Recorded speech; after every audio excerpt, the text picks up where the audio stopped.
राधे राधे, जय श्री कृष्णा। दोस्तों, क्या आपने कभी ऐसा सपना देखा है जो सपना कम और सच्चाई ज़्यादा महसूस होती हो? जैसे कि आपने कोई बड़ा ही भयानक डरावना सपना देखा है। एक ऐसा सपना देखा है जहाँ पर आपकी कोई जान लेने की कोशिश कर रहा हो, या फिर आप बहुत ज़्यादा पानी में डूब रहे हो, या फिर बहुत तेज आग जली हो जिसमें लग रहा हो कि आप बिल्कुल जल जाएंगे, या फिर आपकी जान लेने के लिए कोई बड़ा सा हथियार लेकर आपके पीछे दौड़ रहा है और आप भागते हुए जा रहे हैं और ऐसे भाग रहे हैं कि अब आपको वो पकड़ ही लेगा, लेकिन आप बहुत ज़ोर से घबरा रहे हैं और कई बार तो आपके मुंह से बचाओ बचाओ या फिर कुछ और शब्द निकल जाते हैं उस समय जब आप गहरी नींद में सोते हैं। क्या आपके साथ ऐसा होता है? यदि आपके साथ कुछ ऐसा हो रहा है तो ये वीडियो स्पेशल आप लोगों के लिए है। यदि आप ऐसा माहौल देखते हैं जहाँ पर आपको लगता है कि मैंने ये रियल में भी देखा है, कभी मैं ऐसे माहौल से भी गुजरा हूँ, कुछ ऐसा माहौल जो कि ना केवल आपको हैरान करेगा बल्कि सोचने के लिए मजबूर कर देगा कि कहीं ना कहीं आप इससे जुड़े हुए हो। आज की कहानी एक ऐसे लड़के की जिसका नाम कर्ण है। कर्ण जो कि झारखंड की रांची का रहने वाला तो है, एक सही परिवार में जन्मा ये बच्चा, लेकिन जब ये मात्र 6 साल का था उसको ऐसे डरावने सपने आने शुरू हो गए जिसमें ये बहुत ज़्यादा पानी देखा करता। अच्छा, पानी की जब बात आती है तो पानी इस कर्ण को बहुत अच्छा लगता।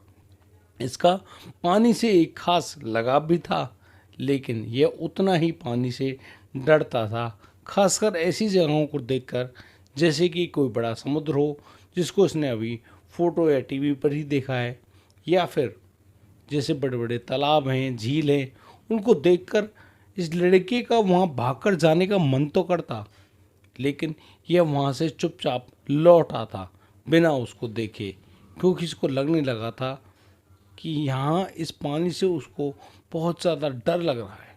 वो कांप जाया करता। और जब वह अपने सपने की बातें बताया करता अपनी माँ से, तो उसकी माँ बड़ी हैरान होती और कहती, बेटा ये तो बचपन है तेरा, हो सकता है तू इन बातों को सिर्फ सोच रहा हो, सोचने से काम नहीं चलेगा, ऐसा कुछ भी नहीं है, ये तेरे छोटे मन की काल्पनिक जो विचार हैं वो हैं जो कि तुझको अक्सर दिखते हैं। लेकिन ना जाने क्यों वह कर्ण बहुत ही ज़्यादा दुखी परेशान हुआ करता और उसके साथ उसके माता पिता भी परेशान हुआ करते। वो अक्सर देखा करता कि उसके सपने में बहुत बड़ी झील है, उसके अंदर वह तैर रहा है और वह अकेला या जीवित अवस्था में नहीं तैर रहा है, वो मृत अवस्था में, यानी कि उसकी लाश उसको तैरते हुए दिखाई पड़ती। अब आप सोचिए, किसी भी व्यक्ति को यदि उसकी लाश तैरती हुई दिखाई दे रही है तो वो शांत कैसे रुकेगा? इसी हालात को देख देख कर उस लड़के यानी कि कर्ण की हालत बहुत ज़्यादा बिगड़ने लगी। उसके माता पिता ने उस लड़के का इलाज तो कराया, लेकिन जिनके पास उसको इलाज के लिए ले जाया करते उनके सामने भी जब कर्ण अपनी बात बताया करता तो वो व्यक्ति भी ये कहते कि भाई इसका किसी अच्छे डॉक्टर को, जो कि दिमाग का डॉक्टर हो, उससे इलाज कराओ, जो कि बेहद ज़रूरी है। यदि आप ऐसा नहीं कराओगे तो इस बच्चे की जान भी जा सकती है, ये बहुत ज़्यादा परेशान भी हो सकता है। लेकिन दोस्तों, धीरे धीरे समय गुजरता गया, बच्चा बड़ा होने लगा, उम्र लगभग 13-14 साल पहुंच गई, लेकिन अब इसके उन सपनों में एक ऐसी सच्चाई साफ झलकने लगी थी। इसको वह गांव का नाम भी दिखने लगा था। उस गांव का नाम था प्रसादा। एक ऐसा गांव जहां पर सुबह सुबह जो सर्दियों की धुंध हुआ करती, बड़ा प्यारा माहौल हुआ करता, गांव के लोग घूमने के लिए खेतों पे जाया करते, जंगल झाड़ी जो भी किया करते वो जाते वहाँ पर। इसी तरह का जो माहौल था उनका, उस माहौल में देखने वाला वह लड़का कर्ण देखता है कि इस गांव का नाम प्रसादा है और जो उसकी डेड बॉडी है वो वहीं की एक पोखर, जिसको जोहड़ भी बोलेंगे, उसके अंदर तैर रही है। वह बाहर आने का प्रयास तो कर रही है, लेकिन वह बाहर नहीं आ पा रही है। अब तो वह लड़का उस नाम को अपने मोबाइल के जो गूगल पोर्शन है उसमें सर्च करता है कि प्रसादा नाम की कोई जगह है क्या। और दोस्तों गूगल मैप ने एक ऐसी जगह दिखाई, एक ऐसा फोटो दिखाया जो वाकई में प्रसादा गांव को अंकित करता है। यानी कि अब उस लड़के कर्ण को भरोसा हो गया कि जो वह सपने में देखता है वो निहायती सच है, और इतना सच है कि उसको वह भी और कोई और भी झुठला नहीं सकता। और इस मामले में जब कर्ण अपने पिता से बात करता है कि उसको प्रसादा गांव जाना है, तो एक पिता जिसने कभी उस प्रसादे गांव के बारे में सुना ही नहीं, वो एक रोज़ अपने एक दोस्त के पास जाते हैं जो कि अध्यापक थे। उनसे कहने लगते हैं कि भाई यार मुझे प्रसादा जाना है, और प्रसादा के बारे में जानकारी मिली है कि वो छत्तीसगढ़ में पड़ता है, क्या तुम हमारे साथ चलोगे? अब वो जो अध्यापक थे वो साफ साफ में कहने लगे कि भैया मैं तो कभी छत्तीसगढ़ गया नहीं, कभी मैंने वो प्रसादा नामक जो जगह है वो नहीं देखी, तो आप मुझसे ऐसी बातें क्यों कह रहे हो? तो यहाँ करण सिंह के पिता कहते हैं कि देखो मास्टर जी, आप हमारे साथ चलो, इससे हम बहुत सारी बातों को जानेंगे भी, समझेंगे भी, लेकिन जगह पता होने की ज़रूरत नहीं है। मेरे पास एक ऐसी चीज़ है, एक ऐसी वस्तु है, एक ऐसा इंसान है जो कि प्रसादा के बारे में सब कुछ जानता है। दोस्तों वो अध्यापक अपने दोस्त के साथ जाने के लिए तैयार तो हो जाते हैं। वो लोग एक गाड़ी में बैठते हैं और गाड़ी को सीधा झारखंड से छत्तीसगढ़ के लिए रवाना कर देते हैं। और दोस्तों वो लोग पहुंचते हैं छत्तीसगढ़। अब यहाँ तक तो वो आसानी से पहुंच गए, लेकिन अब उस ड्राइवर को जो रास्ता बताने का काम कर रहा था वो वही लड़का था, 15 साल जिसकी उम्र थी, नाम था कर्ण। कर्ण अब उस प्रसादा गांव का हर वो रास्ता दिखा रहा है, एक ऐसी जगह बता रहा है जहाँ पर उसका परिवार तो कभी गया ही नहीं, और वो लड़का आज स्वयं जा रहा है। वो जब प्रसादा गांव पहुंचा तो पता नहीं क्यों उस लड़के को वो रास्ता साफ साफ दिखाई पड़ने लगा, जैसे कि वो पहले वहाँ पर कभी आया था। अब इतनी बात तो वो देखने वाले वो मास्टर जी भी और उसके पिता भी बड़े हैरान हुए, और वो कहने लगे कर्ण ऐसा क्या है, क्या है यहाँ पर, तुझे क्या यही दिखाई देते हैं? तो कर्ण साफ शब्दों में कहता है कि हाँ, उसको यही सब दिखाई देता है। मुझे गोताखोर चाहिए ताकि इसके अंदर दफन जो है उसको मैं बाहर निकालना चाहता हूँ। अब उस पानी के अंदर दफन क्या था वो वह लड़का नहीं बता पा रहा था।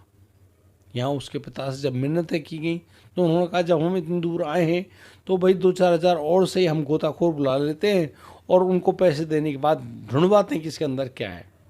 दोस्तों उसी गांव के अंदर एक लड़का था जो अक्सर पानी में से खेला करता, अंदर लंबे लंबे गोते लगाया करता। सरपंच ने कहा कि वो बच्चा पैसे लेगा, तो यहाँ कर्ण के पिता ने कहा कोई बात नहीं, वो पैसे लेगा, हम पैसा देने के लिए तैयार है, और वो सुरक्षित रहे, कोई दिक्कत ना हो, इसलिए उस लड़के को बुला दो, हम भी उसके साथ इस जोड़ में उतरेंगे। अब जैसे वो लड़का आया, एक गांव के बच्चे के लिए जोड़ ज़्यादा बड़ी बात नहीं है, बस उसको पैसे तय किए गए और बस उस लड़के ने उस पोखर में डुबकी लगा दी। वो बार बार नीचे जाता, ढूंढ के आता, उसको कुछ नहीं मिलता। वो बाहर आता ऊपर की तरफ, सांस लेता और फिर अंदर की तरफ चला जाता। उसको करीब 7 बार ऐसा लगा कि जैसे उसको कुछ मिला ही नहीं। लेकिन अब कर्ण उससे कहता है कि भैया यहाँ नहीं, एक साइड में देखो।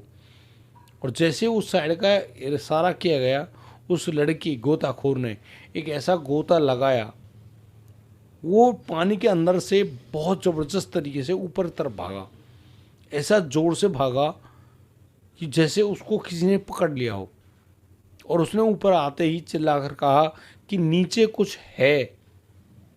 अब भाई इतनी बात सुनते ही जो वहाँ आसपास के जो लोग थे वो उस गोताखोर के बताई गई जगह पर पहुँचे, और उन्होंने नीचे डुबकी लगा कर देखा तो वाकई में नीचे 2 ऐसे बड़े बड़े ताबूत नुमा संदूक जैसी कुछ बंद थी जो उस पानी के अंदर दफन थी, मिट्टी के अंदर भी। और लोगों की सहायता से वो जब ताबूत से उस जोहड़ में से बाहर निकाले गए, और वो ताबूत जब खोले गए, क्योंकि पहले तो ये लग रहा था कि इन ताबूत के अंदर बड़ी जो तस्वीर संदूक जैसे हैं इसके अंदर बहुत सारा धन होगा, लेकिन जैसे उन्होंने उस ताबूत के ढक्कन को खोला उनको महसूस हुआ कि इसके अंदर धन नहीं है, कुछ और ही बवाल है। वो कुछ ऐसा बवाल है जो वाकई में बहुत बड़ा है। एक ऐसी सच्चाई है, उसको देखते ही लोगों के छक्के छूट गए। उन्होंने देखा उन ताबूत के अंदर दो अलग अलग डेड बॉडी मौजूद है और ऐसी शरीर जो कि गल गए हैं, सड़ गए हैं, बहुत ही गंदी बदबू बाहर आने लगी। लोगों ने ताबूत को जैसे तैसे ढका, लेकिन कुछ कपड़ों वगैरह से ये पहचान में आ गया कि एक लड़का है और एक लड़की है। पुलिस को इन्फॉर्म किया गया। पुलिस वहाँ पर आती है, दोनों बॉडीज को कब्जे में लेती है और फिर उस बॉडीज को पोस्टमार्टम के लिए भेजा जाता है। लेकिन अब जब उस लड़के करण के साथ ये सब हुआ, करण ज़्यादा बातें नहीं बता पाया। वो जैसे तैसे अपने घर तो लौटा, यानी कि झारखंड के रांची में तो आ गया।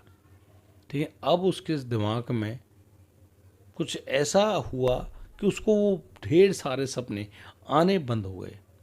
वो अब ना तो सपने देखता, ना ही डरता, ना ही किसी से कोई बातें किया करता। लेकिन दोस्तों, वो डेड बॉडी किसकी थी, कौन थे वो दो, उनके बारे में किसी को कोई जानकारी नहीं है। लेकिन दोस्तों, जिस तरीके से कर्ण ने वो सारी सच्चाई बताई कि वहाँ पर बहुत कुछ मौजूद है, अब तो पुलिस को भी इंटरेस्ट आने लगा, क्योंकि यहाँ पर दो बॉडीज मिली हैं और उनके जो कपड़े वगैरह थे, उनसे जो ऑर्नामेंट वगैरह थे, उनसे ये महसूस हो गया था कि वाकई में एक लड़की है और एक लड़का है। लेकिन ये हैं कौन, इनके बारे में पूरे गांव में पूछताछ की गई, सब कुछ जानने की कोशिश की गई, लेकिन किसी के बारे में कोई जानकारी नहीं मिली। लेकिन आप जैसे कि जानते हैं, एआई की मदद से किसी भी फ़ोटो की, खोपड़ी की कुछ जो आकृति हैं उनकी इस्तेमाल करते हुए जब एक इमेज बनाई गई, वो चेहरा हूबहू कर्ण से मिलता जुलता था। बिल्कुल ऐसा लगता था कि यह कर्ण वही है जो कि उस ताबूत के अंदर दफन था। लेकिन वो था कौन, इसके बारे में वाकई में उस कर्ण को कोई जानकारी मौजूद नहीं थी। लेकिन उस कर्ण के पास एक जानकारी ऐसी थी कि वो जो दूसरे ताबूत में था, उस कपड़े को तो उसने पहचान लिया कि हाँ, मैं इन्हीं कपड़ों में था जब मुझको यहाँ पर मारा गया। लेकिन उसने उस लड़की को भी पहचान लिया, क्योंकि ये लड़की कोई और नहीं, उसकी अपनी प्रेमिका थी। और ये ऑनर किलिंग का वो मामला था जिसके अंतर्गत उन लड़का और लड़की ने एक गांव के अंतर्गत शादी करी। मतलब भाग कर गए ये प्रेम वाले जो रिश्ते में थे, और इनको इनके गांव के जो लोग हैं, एक ही गांव के लड़का और लड़की थे, वो जाते हैं, उनको पकड़ कर लाते हैं। पकड़ने के बाद जैसे वो लोग गाँव में लेकर आए, रात को उनकी बहुत ज़बरदस्त पिटाई की गई और पिटाई करने के बाद उनको मार दिया गया। उनको जबरन कुछ ऐसा पिलाया गया जिसके अंदर पॉइजन था, और उसको पीने के बाद वो दोनों बॉडी तड़प तड़प कर शांत हुई।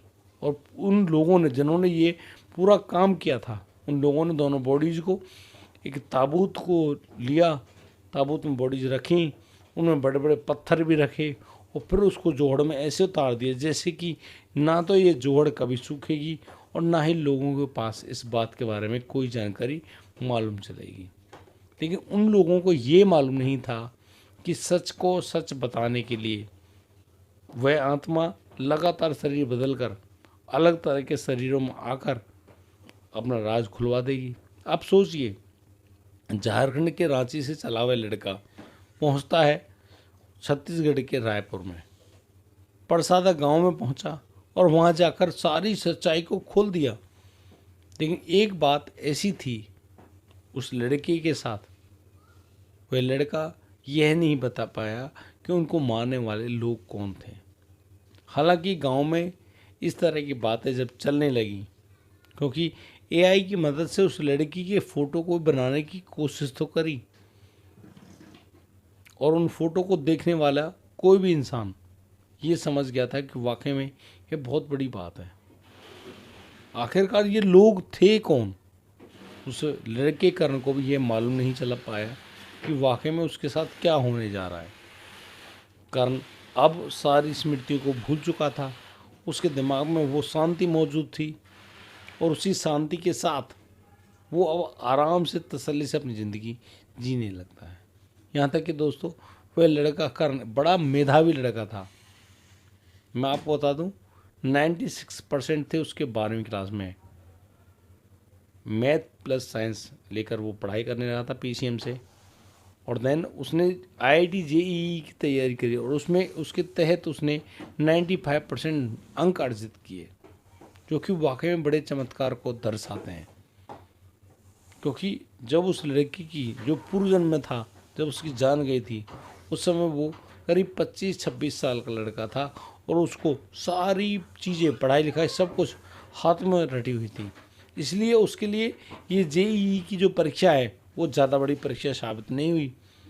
उसने बड़ी आसानी से उस परीक्षा को पास किया, 95% नंबर बनाए, और आज करण अपने हिसाब से अपनी दुनिया में एक बढ़िया इंजीनियर की भूमिका निभाते हैं और अच्छा खासा धन उपार्जन कर रहे हैं। अपने परिवार के साथ बहुत अच्छी और सुखद ज़िंदगी जी रहे हैं।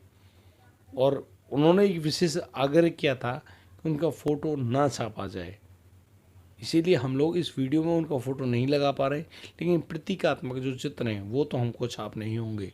दोस्तों, आज के लिए सिर्फ इतना ही, लेकिन उससे पहले मेरी आपसे गुजारिश, आपको ये वीडियो कैसी लगी?